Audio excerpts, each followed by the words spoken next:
Hello friends, सो कल हम लोगों ने किया था क्या, common size balance sheet, right. तो आज करेंगे कॉमन साइज इनकम स्टेटमेंट। ठीक है जी। यानी कि किस पे बेस है, प्रॉफिट एंड लॉस पे, किस परफॉर्मा पे, प्रॉफिट एंड लॉस पे। अगर आपको ये आपके माइंड में है तो आप इसको भी इजिली कर लोगे, कॉमन साइज इनकम स्टेटमेंट। ठीक है, ये जो हम प्रॉफिट एंड लॉस का परफॉर्मा बताए थे ना, ये सारा अगर याद हो आपको तो ये आप लोग बहुत इजीली कर लोगे। ठीक है। कॉमन साइज में हमें क्या मालूम करना रहता है, परसेंटेज, राइट। परसेंटेज हमें सिर्फ न्यूमेरिक वैल्यू नहीं, हमें इसमें क्या परसेंटेज भी पता चलता है। ठीक है, ओके। तो हमें क्वेश्चन के थ्रू करते हैं इसको solve. From the following income statement prepare a common size income statement of Jayant LTD for the year ended 31 March 2011। Okay, कुछ हमें आइटम्स दे रखे हैं, किस चीज के, इनकम के या फिर प्रॉफिट एंड लॉस, जो भी बोल लो, उसके दे रखे हैं। तो हमें क्या करना है, सीक्वेंस वाइज इसको लिखना है। जिस जिस सीक्वेंस में आइटम्स है उसको माइंड में रखना है और सीक्वेंस वाइज ही लिखना है। उसके बाद अमाउंट जो दिया है वो लिखना है और फिर हमें परसेंटेज निकालना है। ठीक है, ओके, जैसे हम कल बैलेंस शीट में किए थे, कॉमन साइज बैलेंस शीट में। ठीक है, इनकम पहला हमारा दिए रखा है सेल्स दे रखा है। और तो सेल्स हमारा किस में आता था, सेल्स को हम क्या नाम दे रहे थे, revenue from operations. Revenue from operations में याद आते थे सेल्स, राइट। तो सेल्स किस में आ जाएंगे, रिवेन्यू फ्रॉम ऑपरेशन। तो पहला हेडिंग ही हमारा क्या हो जाएगा, रिवेन्यू फ्रॉम ऑपरेशन। ठीक,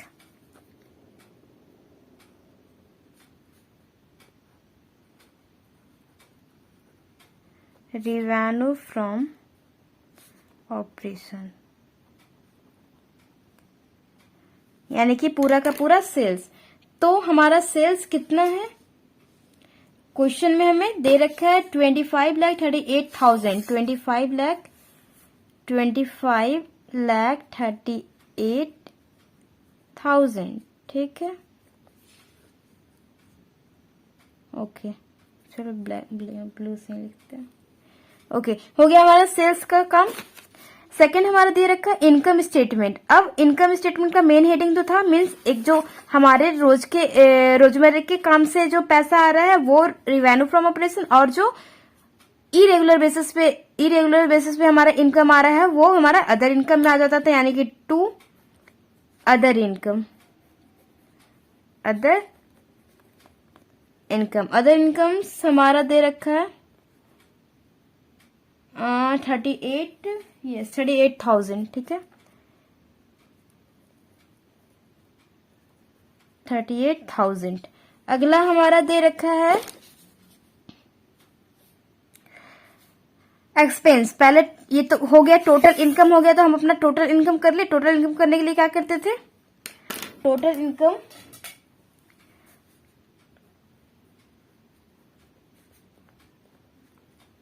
यानी कि जो हमारे रेगुलर बेसिस पे रेगुलर बिजनेस ऑपरेशन से जो आया है वो इनकम, और अदर इनकम जो इरेगुलर बेसिस पे आया है वो, दोनों का जो मिलाकर के इनकम तो दोनों ही है।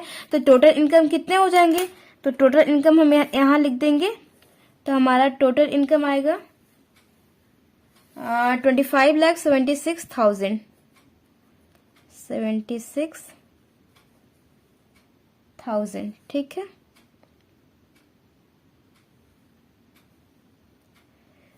ओके। अब हम इनकम का हो गया, अब एक्सपेंस देख रहे हो सारा इसी की तरफ फॉर्म है, रिवेन्यू फ्रॉम ऑपरेशन, फिर अदर इनकम, फिर टोटल रिवेन्यू। ठीक है, टोटल रिवेन्यू कैसे, 1 और 2 को प्लस करके, यानी कि टोटल इनकम को प्लस कर देंगे दोनों इनकम को, तो हमारा टोटल इनकम आ जाएगा। फिर फोर्थ नंबर पे हमारा क्या रहता था, एक्सपेंसेस। ठीक है, यानी कि पूरा खर्चा हम लिखते थे। ठीक है, तो अब हम खर्चे लिखेंगे। फिर हम खर्चे लिखते हैं, तो इसको थर्ड बना दो। अब फोर्थ पे हमारा आ जाएगा expenses.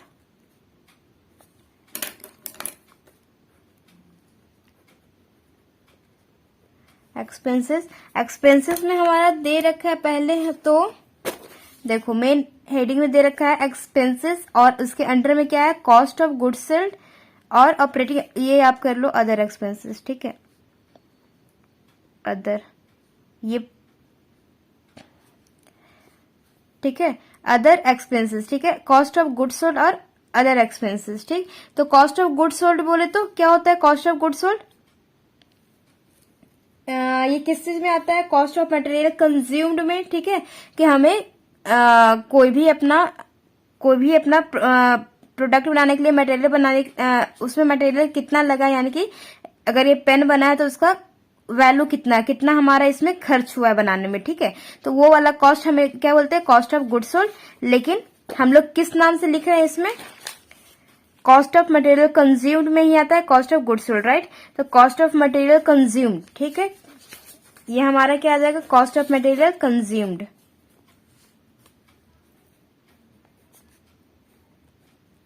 Cost of material consumed means वो भी उसका नाम है, कॉस्ट ऑफ मटेरियल कंज्यूम्ड भी, sorry cost of goods sold भी लिख सकते हो, लेकिन हमारा ये परफॉर्मा में दे रखा है कि कॉस्ट ऑफ मटेरियल कंज्यूम्ड लिखना है, यानी कि उसका वो नाम ना लिख करके उसका ये नाम लिखना है, ठीक है। तो हम यही नाम लिखेंगे, लेकिन आपको समझना क्या है कि वही चीज है, ठीक है। तो हमें कॉस्ट ऑफ गुड्स सोल्ड कितने दिए हैं, गुड्स सोल्ड 14 लाख, ठीक है, 14 लाख दे रखे हैं, 14 लाख, ओके। अगला हमारा अदर एक्सपेंस, बी में कर लेते हैं अदर एक्सपेंसेस, अदर एक्सपेंसेस कितना है 5 लाख, 5 लाख। अब हम क्या करते थे टोटल, अब हमारे को एक लास्ट में दिया है टोटल एक्सपेंस फिर इनकम टैक्स, ठीक है। तो हमें क्या करना है, इनकम टैक्स तो अभी बाद की बात है, पहले हम क्या करेंगे एक्सपेंस को प्लस करेंगे, यानी कि टोटल एक्सपेंस, ठीक, टोटल एक्सपेंसेस कितना आ जाएगा जी, यहां पे हम टोटल अगर करें तो 19 लाख, ठीक है, यस 19 लाख, ठीक है, हो गया, इनकम हो गया और एक्सपेंस भी हो गए, इनकम का टोटल कर लिए, एक्सपेंस का टोटल कर लिए। अब क्या करना रहता है, अब हम क्या करते थे, अगला काम है 5th नंबर पे हम क्या निकालते थे, 5th नंबर पे हमारा काम रहता था प्रॉफिट, बट प्रॉफिट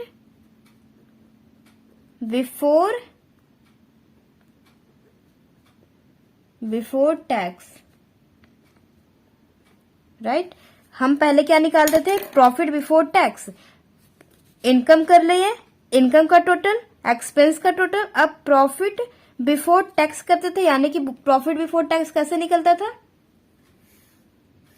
इस थर्ड को यानी कि टोटल इनकम को और टोटल एक्सपेंस को अगर आप प्लस कर दोगे, सॉरी माइनस कर दोगे, यानी कि जितना आपका इनकम हुआ उसमें से खर्चा हटा दो, ठीक है, जितना आपके पास 100 रुपए है, आप 50 रुपए आपका उसमें से खर्च है, तो आप खर्च तो हटा ही दोगे, आपके पास है कितने 50 रुपए, ठीक है। तो वही है, इनकम आपका कितना है 25,76,000, एक्सपेंस कितना है 19 लाख, तो आप उसमें से एक्सपेंस को हटा दो, जितना बचेगा वो आपका क्या है प्रॉफिट है, ठीक है। तो हमने क्या किया, इस थर्ड में से माइनस कर दिया फोर्थ को, तो हमारे बचे कितना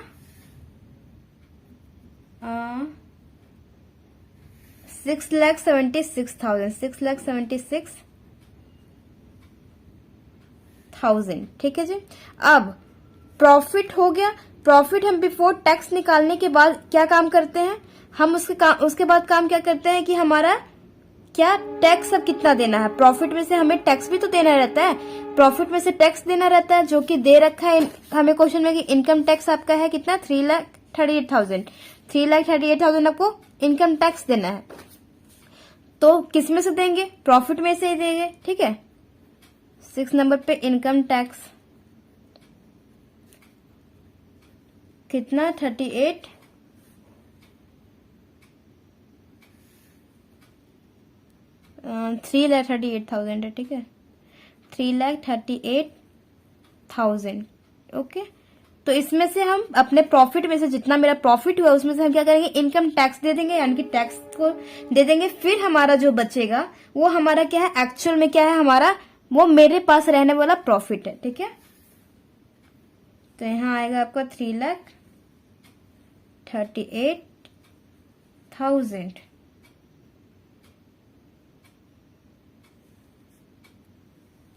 ठीक है, इसका नाम क्या हो जाएगा जी, प्रॉफिट आफ्टर टैक्स। टैक्स तो देना बनता है भाई, है ना। अब ये प्रॉफिट आफ्टर टैक्स कैसे निकाले आप, इस 5th में से 6th को माइनस करके, राइट। इस 5th में से 6th को माइनस कर दिया तो आपका निकल गया क्या, प्रॉफिट आफ्टर टैक्स। समझ गए, इतना तो हमारा क्या है, ये जो हम परफॉर्मा बनाते थे उसके बेस पे ये सारा कुछ हमने रिवीजन कर लिया। अब आते हैं अपना कॉमन साइज इनकम स्टेटमेंट के पे, कि कॉमन साइज का मतलब क्या है, परसेंटेज। तो हम क्या करेंगे, अपने अमाउंट का देखो, इस बार क्या है, एक ही ईयर का अमाउंट दे रखा है, वो ईयर हमारा 2011। तो आप नीचे लिख भी सकते हो कॉमन साइज इनकम स्टेटमेंट के नीचे फॉर द ईयर एंडेड 31 मार्च 2011। ठीक है, लिख ही देना। ठीक, ओके, तो इतना करके हमें क्या करना है, एक एक ईयर का परसेंटेज दिया है, सॉरी हमें अमाउंट दे रखा है 2011 का, सारे चीज का, हर एक आइटम्स का।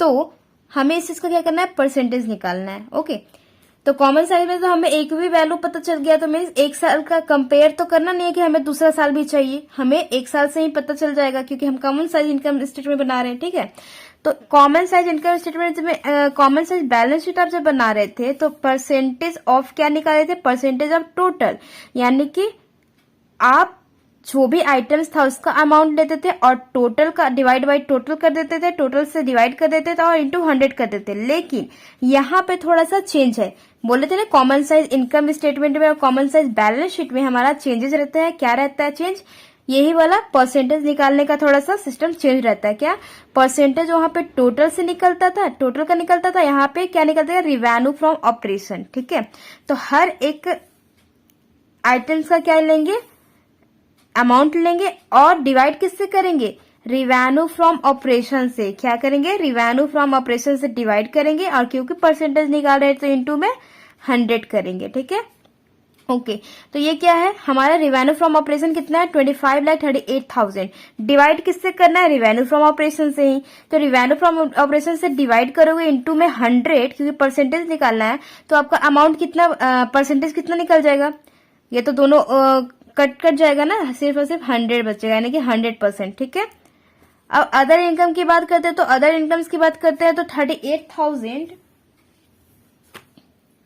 आपका 38,000। अब क्योंकि टोटल रिवेन्यू से हमें क्या डिवाइड करना है, टोटल से ना करके क्या करना है, जो हम बैलेंस शीट में कर रहे थे टोटल से डिवाइड, अब यहाँ पे टोटल से डिवाइड ना करके क्या करना है, percentage of revenue from operation निकालने के लिए डिवाइड करना है रिवेन्यू फ्रॉम ऑपरेशन से। ठीक है, रिवेन्यू फ्रॉम ऑपरेशन यानी कि हर एक आइटम्स को, हर एक अमाउंट को क्या करना है, इस रिवेन्यू फ्रॉम ऑपरेशन के अमाउंट से डिवाइड करना है और इनटू में 100 करना है। ठीक है, तो 38,000 हमारा क्या है, अदर इनकम से, डिवाइड करेंगे किससे, इस रिवेन्यू फ्रॉम ऑपरेशन से, जो कि है 25,38,000। 25,38,000 इंटू में 100। ठीक है, तो हमारा आएगा 1.49 समथिंग समथिंग समथिंग। ठीक है, तो हम सिर्फ दो ही डिजिट लिखते हैं, 1.49। ठीक है, 1.49। ओके, 1.49। अगला देखो, टोटल इनकम करें तो 25,76,000। तो 25,76,000 डिवाइड में क्या करेंगे, रिवेन्यू फ्रॉम ऑपरेशन। तो रिवेन्यू फ्रॉम ऑपरेशन क्या है, 25,38,000। 25,38,000 इंटू में 100, यहां आएगा 101.49 समथिंग समथिंग समथिंग। ठीक है, 101.49, डेसिमल के बाद 2 डिजिट हम लिखते हैं। ठीक है, ओके, ये हो गया हमारा टोटल का। अब हम एक्सपेंस की बात कर रहे हैं, कॉस्ट ऑफ मटेरियल कंज्यूम्ड की। तो 14 लाख हमारा क्या है, cost of material consumed, but divide कर, अगर हम परसेंटेज निकाल रहे हैं तो हमें डिवाइड किससे करना पड़ेगा, रिवेन्यू फ्रॉम ऑपरेशन से। देखो लिखा भी percentage of revenue from operation, ना बैलेंस शीट की तरह नहीं लिखा है परसेंटेज ऑफ टोटल। अगर परसेंटेज ऑफ टोटल लिखा कहाँ लिखा रहता है, इनकम बैलेंस शीट जब बनाते हैं, कॉमन साइज बैलेंस शीट बनाते हैं तब। लेकिन हम क्या बना रहे हैं, कॉमन साइज इनकम स्टेटमेंट। तो क्या करना है, percentage of revenue from operation, यानी कि रिवेन्यू फ्रॉम ऑपरेशन से हर एक अमाउंट को डिवाइड देना है, ठीक है। ओके, तो हमारा कॉस्ट ऑफ मटेरियल कंज्यूम कितना है, 14 लाख डिवाइड करेंगे, डिवाइड बाई कितना करेंगे, revenue from operation 25 lakh 38,000 into में 100, यहां आएगा आपका 55.16। ओके, तो इसी तरह अभी सब आप खुद से करो, इतना सारा का सारा। उसी तरह सबको डिवाइड कैसे करोगे, रिवेन्यू फ्रॉम ऑपरेशन से, हर एक अमाउंट को डिवाइड दे दोगे रिवेन्यू फ्रॉम ऑपरेशन से, इंटू में 100 करोगे, सबका परसेंटेज निकल आएगा, ठीक है। ओके, तो यहाँ पे आ जाएगा आपका 19.70, यहाँ आएगा 74.86, यहाँ आ जाएगा 26.63, यहाँ आएगा 13.31, यहाँ भी सेम 13.31, ठीक है, समझ गए। ये हो गया डिफरेंस हमारा कॉमन साइज बैलेंस शीट में और कॉमन साइज इनकम स्टेटमेंट में।